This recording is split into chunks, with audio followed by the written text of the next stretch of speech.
chortoq suv deysizlar, butilkada olib ichasizlar. Burası gaz qo'shilgan. Mana ekan haqiqiy chortoq suv.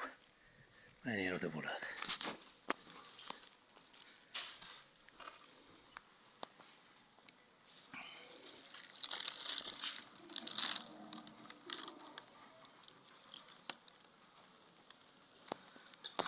Bir 1960-yillarda yo boshida yo o'rtasida neft istab qazilganda neft o'rniga suv chiqqan. Mana shu yerda ichiladi suv.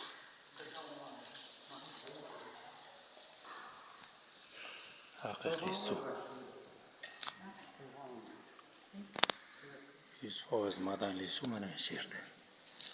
Bu butilkadagisiga gaz qo'shiladi xolos. Issig'i ham bor, sovug'i ham bor.